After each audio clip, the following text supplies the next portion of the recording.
ദൈവത്തിൻ്റെ അതിപരിശുദ്ധമായ നാമം വാഴ്ത്തപ്പെടുമാറാകട്ടെ. ക്രിസ്തുവിൽ വേരൂന്നുക എന്ന വിഷയത്തെക്കുറിച്ച് നമ്മൾ സംസാരിക്കുകയാണ്. ആവർത്തന പുസ്തകം 29:18 വാക്യം ഇങ്ങനെ പറയുന്നു: ആ ജാതികളുടെ ദേവന്മാരെ ആരാധിക്കേണ്ടതിന് നമ്മുടെ ദൈവമായ യഹോവയിൽ നിന്ന് ഹൃദയം വ്യതിചലിക്കുന്ന ഒരു പുരുഷനോ സ്ത്രീയോ ഒരു കുലമോ ഗോത്രമോ നിങ്ങളുടെ ഇടയിൽ ഉണ്ടാകയില്ല എന്ന് ഉറപ്പ് വരുത്തുക. കയ്പ് വൃക്ഷം പുറപ്പെടുവിക്കുന്ന ഒരു വേര് പോലും നിങ്ങളുടെ ഇടയിലില്ല എന്ന് ഉറപ്പ് വരുത്തുക. കയ്പ് വൃക്ഷം പുറപ്പെടുവിക്കുന്ന ഒരു വേര് പോലും നിങ്ങളുടെ ഇടയിലില്ല എന്ന് ഉറപ്പ് വരുത്തുക. ആംപ്ലിഫൈഡ് വേർഷനിൽ എഴുതിയേക്കുന്നത് root that bears gall and wormwood എന്ന് എഴുതിയേക്കുന്നത്. Gall, GALL, gall and wormwood. അതിൻ്റെ ഡിക്ഷണറി അർത്ഥം നോക്കുമ്പോൾ പുഴുക്കുത്തുള്ള പുഴുക്കൾ നിറഞ്ഞ, മുഴകൾ നിറയെ പുഴുക്കളുള്ള, തൊട്ട് കഴിഞ്ഞ ശരീരവാസകലം ചൊറിയുന്ന സൈസ് ഉള്ള വൃക്ഷം. വേറൊരർത്ഥത്തിൽ പറയുന്നു, വിഷക്കായും കാഞ്ഞിരവും പോലത്തെ ഉണ്ടാക്കുന്ന വൃക്ഷം. മനുഷ്യൻ്റെ ഉള്ളിൽ കയ്പുള്ള വേര് മുളച്ചാൽ, വിശ്വാസിയെക്കുറിച്ചാണ് പറയുന്നത് കേട്ടോ, വെളിയിൽ വെള്ളവസ്ത്രവും ചിരിയും സ്തോത്രവും ഷേക്കാൻഡും ചാപ്പാടും ഒക്കെ ഉണ്ടെങ്കിലും ഉള്ളിലിത് പുഴുക്കുത്തും വിഷക്കായും കാഞ്ഞിരവും ഒക്കെ ആയിരിക്കും. ഇത് നമ്മളുടെ സഭാ സമൂഹത്തിനകത്ത് പ്രത്യേകം നമ്മളൊന്ന് നോക്കിയാൽ മതി. പാരവെപ്പും കോലുവെപ്പും അധികാരം പിടിപ്പും തട്ടിപ്പും വെട്ടിപ്പും ഒക്കെ ഇതിനകത്തുള്ളപ്പോൾ നമുക്കിത് കാര്യം മനസ്സിലാകും. അപ്പോൾ പുറത്തിതൊക്കെ ഉണ്ടെങ്കിലും അകത്ത് ഇങ്ങനെയൊക്കെ ആയിരിക്കും. പുഴുക്കുത്ത് എന്നുള്ള അതിൻ്റെ കറക്റ്റ് അർത്ഥം എഴുതിയേക്കുന്നത്, ഈ വൃക്ഷങ്ങളിൽ ചില മുഴകൾ കാണും, ആ മുഴ മുഴുവൻ പുഴുവാന്ന് എഴുതിയേക്കുന്നത്. ആ മരത്തെ തൊട്ടാൽ പോലും ചൊറിയും. അങ്ങനത്തെ വൃക്ഷമാണ്. കയ്പ് വൃക്ഷമാണ്, കാഞ്ഞിര വൃക്ഷമാണ്, വിഷക്കായ ഉണ്ടാക്കുന്നതാണ് എന്നൊക്കെ അതിനെക്കുറിച്ച് എഴുതിയേക്കുന്നത്. യഥാർത്ഥത്തിൽ ഈ കയ്പുള്ള വേരെന്ന് പറയുന്നത് സത്യത്തിൽ സാത്താൻ തന്നെ. അത് യെശയ്യാവ് 14:29 നമുക്കൊന്ന് വായിക്കാം. സകല ഫെലിസ്ത്യ ദേശവുമേ, നിങ്ങളെ അടിച്ച വടി ഒടിഞ്ഞു പോയതിനാൽ നിങ്ങൾ സന്തോഷിക്കരുത്. സർപ്പത്തിൻ്റെ വേരിൽ നിന്ന് ഒരു അണലി പുറപ്പെട്ടു വരും, അതിൻ്റെ ഫലത്തിൽ നിന്ന് ഒരു അഗ്നിസർപ്പം ഉണ്ടാകും. സർപ്പത്തിൻ്റെ വേരിൽ നിന്ന് ഒരണലി പുറപ്പെടും, അതിൻ്റെ ഫലത്തിൽ നിന്ന് ഒരു അഗ്നിസർപ്പം ഉണ്ടാകും. എന്നാൽ എഴുതിയേക്കുന്നുണ്ട് ഇത് കൃത്യമായിട്ട്, ഇത് സാത്താനാണെന്ന് തന്നെയാണ് ഇതിൻ്റെ വചനമുള്ളത്. എന്നാൽ കർത്താവ് മറ്റൊരു വേരാണ്. അങ്ങനെ എഴുതിയേക്കുന്നേ ശുദ്ധിയുള്ള വേരാണ്, ജീവവൃക്ഷത്തിൻ്റെ വേരാണ്. വെളിപ്പാട് 5-ാം അധ്യായത്തിൻ്റെ 5-ാമത്തെ വാക്യം ഇങ്ങനെ വായിക്കാം: അപ്പോൾ മൂപ്പന്മാരിൽ ഒരാൾ എന്നോട്, കരയരുത്, യഹൂദ ഗോത്രത്തിലെ സിംഹവും ദാവീദിൻ്റെ വേരുമായവൻ പുസ്തകവും അതിൻ്റെ 7 മുദ്രകളും തുറക്കുവാൻ തക്കവണ്ണം ഇതാ ജയം നേടിയിരിക്കുന്നു എന്ന് പറഞ്ഞു. ദാവീദിൻ്റെ വേരുമായവൻ, യേശുവിനെ കുറിച്ചാണ് പറയുന്നത്, ദാവീദിൻ്റെ വേരുമായവൻ. ഇനി വെളിപ്പാട് 22:16 ഇത് തന്നെയാണ് പറയുന്നത്. യേശു എന്ന ഞാൻ സഭകൾക്ക് വേണ്ടിയുള്ള ഈ സന്ദേശം നിങ്ങളെ ഏൽപ്പിക്കേണ്ടതിന് എൻ്റെ ദൂതനെ അയച്ചിരിക്കുന്നു. ഇതാ ഞാൻ ദാവീദിൻ്റെ വേരും സന്തതിയും ഉജ്ജ്വലമായ പ്രഭാത നക്ഷത്രവുമാണ്. ദാവീദിൻ്റെ വേര്. വെളിപ്പാട് പുസ്തകത്തിൽ 2 വാക്യത്തിൽ പറയുക ദാവീദിൻ്റെ വേര്. ഇത് ഏദൻ തോട്ടത്തിൽ ജീവൻ്റെ വൃക്ഷമായി അവിടെ നിന്ന വൃക്ഷമാണ്. ഈ വേര്, ജീവവൃക്ഷത്തിൻ്റെ വേര്, ദാവീദിൻ്റെ വേര് നമ്മുടെ ഉള്ളിൽ ജനിച്ചാൽ സർപ്പത്തിൻ്റെ വേര് നശിച്ചു പോകും. ദാവീദിൻ്റെ വേര് നമ്മുടെ ഉള്ളിൽ നശിച്ചാൽ സർപ്പത്തിൻ്റെ വേര് നശിച്ചു പോകും. അതുകൊണ്ട് രണ്ട് കാര്യം ചെയ്യണം.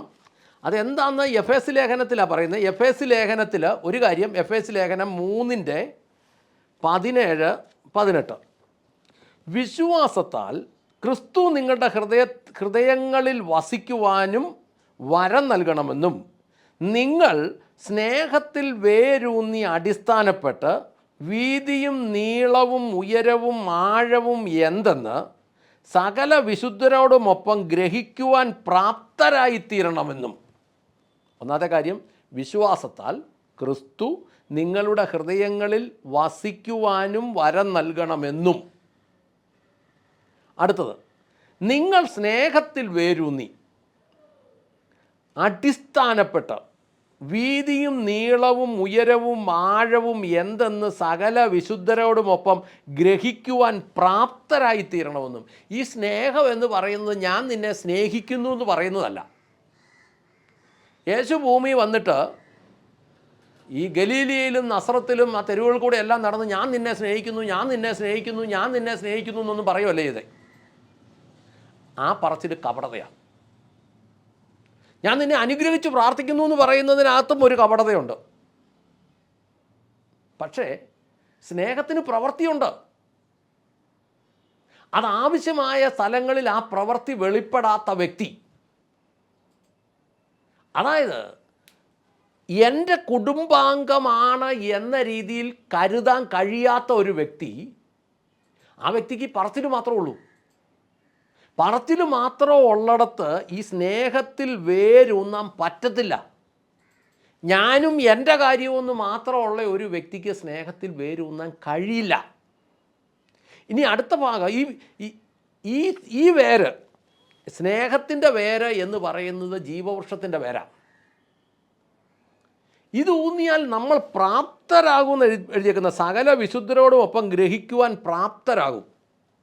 അപ്പോൾ സർപ്പത്തിൻ്റെ വേരൂന്നിയാൽ നമ്മൾ പ്രാപ്തിയില്ലാത്തവരാകും.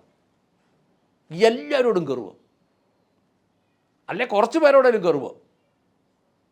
അവസാനം ശരിക്കും പറഞ്ഞാൽ നമുക്ക് ഭൂമിയിൽ ഒരു മനുഷ്യനോടും നന്ദിയില്ലാത്തൊരവസ്ഥ വരും.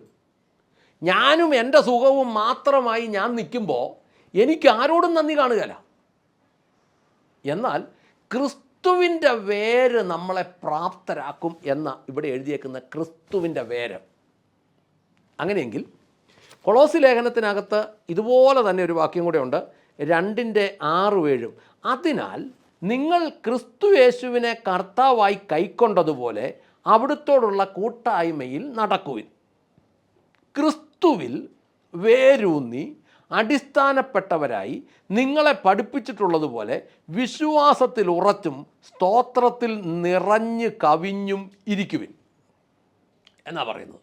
വിശ്വാസത്തിൽ നിങ്ങളെ, ക്രിസ്തുവിൽ വേരൂന്നി അടിസ്ഥാനപ്പെട്ടവരായി നിങ്ങളെ പഠിപ്പിച്ചിട്ടുള്ളതുപോലെ വിശ്വാസത്തിൽ ഉറച്ചും സ്തോത്രത്തിൽ നിറഞ്ഞു കവിഞ്ഞും ഇരിപ്പിൻ. നിങ്ങൾ ക്രിസ്തു യേശുവിനെ കർത്താവായി കൈക്കൊണ്ടതുപോലെ അവിടുത്തോടുള്ള കൂട്ടായ്മയിൽ നടക്കുവിൻ.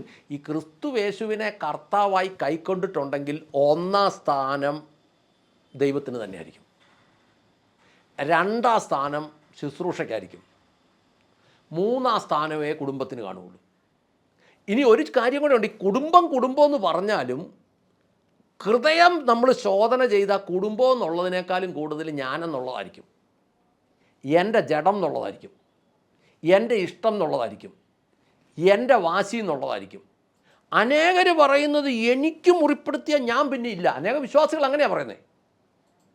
എന്നെ മാനിച്ചില്ല പിന്നെ ഞാൻ മുന്നോട്ടില്ല, എനിക്ക് വേറൊന്നും ചെയ്യാനില്ല പിന്നെ ഞാനില്ല, എന്നെ സന്തോഷിപ്പിച്ചില്ല ഞാനില്ല എന്ന് പറയുമ്പോൾ അതിനർത്ഥം ഇവിടെ വേര് സാത്താൻ്റെ വേര് തന്നെയാണ്. പക്ഷേ ഈ സാത്താൻ്റെ വേരുള്ളപ്പോൾ തന്നെ കുറേ അധികം വചനം അറിയായിരിക്കും, കുറേ അധികം പ്രാർത്ഥനയും ചൊല്ലുമായിരിക്കും, കുറേ അധികം സമയം ചെലവഴിക്കുകയും ചെയ്യുമായിരിക്കും. പക്ഷേ അനുഗ്രഹം പ്രാപിക്കില്ല. ഈ വിഷയത്തിൽ നിൽക്കുമ്പോൾ തകർന്ന് തരിപ്പണമായി പോകുന്നുണ്ടെങ്കിൽ ഇതിൻ്റെ അടിസ്ഥാന കാരണമാണ്. അതായത് ഈ കയ്പുള്ള വേര് ഹൃദയത്തെ ദൈവത്തിൽ നിന്ന് വ്യതിചലിപ്പിക്കും. ദൈവത്തിൽ നിന്ന് വ്യതിചലിക്കുന്നതിൻ്റെ അവസ്ഥ എന്താണെന്നറിയോ? അത് ഒരേ സമയത്ത് പല സ്വഭാവം കാണിക്കും. കുറച്ച് നേരം ഭയങ്കര സന്തോഷമായിരിക്കും, കുറച്ച് നേരം ഡിപ്രസ്ഡ് ആയിരിക്കും, കുറച്ച് നേരം എല്ലാം ഉണ്ടാകുമെന്ന് പറയും, കുറച്ച് നേരം എല്ലാം പോകുമെന്ന് പറയും, പിന്നെ പോയതിൻ്റെ എല്ലാം കുറ്റം ബാക്കിയുള്ളവരാന്ന് പറയും, ഞാൻ ഭയങ്കര പരിശുദ്ധനാന്ന് പറയും. അങ്ങനെ ആകെ മൊത്തം ഒരു സ്റ്റാൻഡില്ലാതെ അങ്ങോട്ടും ഇങ്ങോട്ടൊക്കെ ആടി ആടി ആടി ആടി കളിക്കുന്നെങ്കിൽ അർത്ഥം ഹൃദയത്തിൽ കയ്പിൻ്റെ വേരുണ്ടെന്നുള്ളതാണ്. തന്നെയുമല്ല, അവർക്ക് ഒരു മനുഷ്യരോടും ഒരു നന്ദിയും കാണുകയില്ല. അങ്ങനെ ഒരു മനുഷ്യനോട് നന്ദിയില്ലാത്തവർക്ക് ദൈവത്തോട് നന്ദിയുണ്ടെന്ന് ചുമ്മാ ഒരു വാഗൊണ്ട് പറയുന്നതാണ്. കാണുന്ന മനുഷ്യനോട് നന്ദിയില്ലാത്ത ഒരു വ്യക്തിക്ക് കാണാത്ത ദൈവത്തോട് നന്ദി ഉണ്ടെന്ന് പറയുന്നത് സത്യമല്ല. അതതിൻ്റെ കാര്യം. പ്രാർത്ഥിക്കാം. സ്വർഗസ്ഥനായ ഞങ്ങളുടെ പിതാവേ, ഞങ്ങളുടെ കർത്താവായ യേശു ക്രിസ്തുവേ, പരിശുദ്ധാത്മാവായ ഞങ്ങളുടെ നല്ല ദൈവമേ, ഈ വചനത്തെ കേൾക്കുന്ന അങ്ങയുടെ മക്കളുടെ ഓരോരുത്തരുടെയും ഹൃദയങ്ങളെ ശോധന ചെയ്ത് ശുദ്ധീകരണം പ്രാപിച്ച് അനുഗ്രഹം പ്രാപിക്കുവാൻ ദൈവം പ്രിയപ്പെട്ടവരെ അനുഗ്രഹിക്കണമേ. എൻ്റെ കർത്താവേ, കയ്പുള്ള പേര് ദൈവം കുടുംബങ്ങളിലേക്ക് കൊണ്ടുവരേണ്ട, വ്യക്തികളിലേക്ക് കൊണ്ടുവരേണ്ട നന്മകളെ വലിച്ച് പിശാചിന് കൊണ്ടുപോകാനുള്ള വഴികളായിരിക്കാൻ ആ വേരുകൾ ഉള്ളിൽ വെച്ചുകൊണ്ട് പുറത്ത് വിശ്വാസം അഭിനയിക്കുന്ന, ഞങ്ങൾ തിമോത്തിയോസിൻ്റെ ലേഖനത്തിൽ വായിച്ചതുപോലെ ഭക്തിയുടെ ബാഹ്യ വേഷം ധരിച്ച് അതിൻ്റെ ശക്തിയെ ത്യജിക്കുന്ന വ്യക്തികളായി മാറാതെ, ആ ബാഹ്യവേഷമല്ലാതെ അകവും പുറവും ഒരുപോലെയാകാൻ ഓരോരുത്തരെയും അനുഗ്രഹിക്കണമേ എന്ന് പ്രാർത്ഥിക്കുന്നു. ഈ ദിവസങ്ങളിൽ അവരുടെ വിഷയങ്ങളുടെ മൂല കാരണങ്ങൾ ദൈവം അവർക്ക് വെളിപ്പെടുത്തി കൊടുക്കണമേ. കൃപയാൽ നടത്തണമേ. അങ്ങ് പ്രാർത്ഥന കേട്ട് വിടുവിച്ച കൃപയ്ക്ക് നന്ദി. യേശുക്രിസ്തുവിൻ്റെ ധന്യമുള്ള നാമത്തിൽ തന്നെ. ആമേൻ, ആമേൻ, ആമേൻ.